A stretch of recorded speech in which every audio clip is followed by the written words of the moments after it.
Bonjour les élèves, voici un exercice où cette fois-ci il va s'agir de factoriser des expressions littérales. Donc je vous laisse faire ceci et on se retrouve bien sûr pour la correction. Alors pour le premier, bien sûr pour factoriser il nous faut un facteur commun. Ici on a 1, 2, 3 éléments, mais on ne voit a priori aucun facteur commun. Alors il fallait y penser un petit peu. Si je vous le présente comme ça, tout de suite, vous allez effectivement voir que nous avons le 3 qui est un facteur commun, puisque 9, 15 et 30 sont bien sûr dans la table de 3. Une fois qu'on a repéré le facteur commun, nous savons que la procédure est toujours la suivante. Ce facteur commun, on l'écrit facteur 2, et puis ce qui reste dans chacune, donc 3x moins 5 plus 10y. On ne peut rien calculer dans cette parenthèse, nous en avons fini pour le premier. Pour le B, le facteur, nous avons deux éléments, ici et ici. D'accord, deux termes de cette soustraction. Notre facteur commun, bien sûr, c'est moins 3x plus 5, que nous allons mettre en facteur de 9 moins 15, ce qui reste du premier terme, moins ce qui reste du deuxième. On se retrouve donc avec moins 3x plus 5 fois moins 6. Par habitude, on écrit plutôt moins 6, facteur 2, moins 3x plus 5.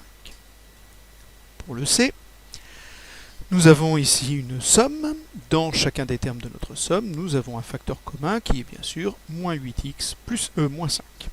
Nous allons mettre donc moins 8x moins 5 en facteur, mais on va mettre, attention, un crochet, puisque nous avons ici 2x plus 3 qui est entre parenthèses, plus 4 moins 4x qui est entre parenthèses. Je vous encourage plus que vivement à mettre ces parenthèses, car quand vous aurez une soustraction ici, cela agira sur les signes de ce qui est dans la parenthèse, et si vous ne mettez pas ces parenthèses, vous risquez de commettre des erreurs de signes. Dans le cas présent, nous avons une addition, donc ça ne devrait pas poser de problème. Toutefois, pour les exemples suivants, nous aurons bien sûr des soustractions, et là nous verrons apparaître des erreurs. Nous avons donc moins 8x moins 5, facteur 2. Ici, la parenthèse ne sert à rien, c'est 2x plus 3, plus 4, ce qui fait plus 4, plus moins 4x, qui fait moins 4x. Il n'y a plus qu'à calculer les x de la deuxième parenthèse. On en a 2 moins 4, ce qui fait moins 2x, et 3 plus 4, ce qui fait 7.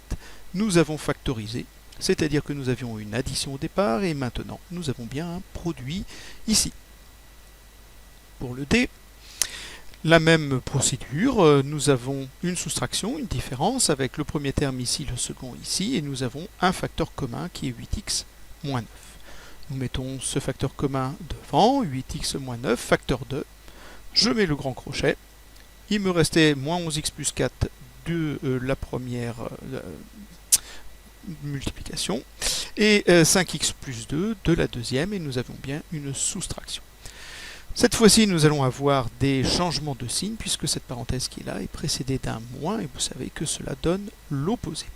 Alors, nous avons moins 8x moins 9, facteur 2. Ici, la parenthèse ne sert effectivement à rien, donc on a moins 11x plus 4. Par contre, nous avons moins plus 5x qui fait moins 5x, et moins plus 2, ce qui fait moins 2. Souvent, une erreur va apparaître ici. Nous n'avons plus qu'à calculer par famille dans la deuxième parenthèse. Des x, on en a moins 11, moins 5, ce qui fait moins 16, et nous avons 4 moins 2, ce qui fait 2. On a factorisé, et on a bien un produit, alors que nous avions au départ une différence. Pour le dernier, le E, vous savez cette fois-ci 3 éléments, 1, 2, et voici le troisième terme. Il faut qu'on ait un facteur commun dans chacun, c'est le cas ici, puisque nous avons 8x moins 6 qui apparaît comme facteur commun. Nous allons donc mettre notre 8x moins 6, facteur 2. Il reste 7 plus 2x de la première, moins 4 plus 3x de la deuxième, et attention, il faut bien mettre des parenthèses, moins et simplement 10 de la troisième.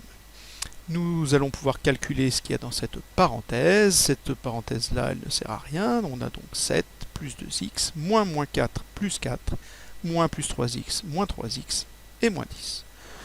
On réunit par famille. Les x, nous en avons 2 moins 3, ce qui fait moins x ou moins 1x, ce qui n'a pas de x. 7 et 4, 11, moins 10, ça fait 1.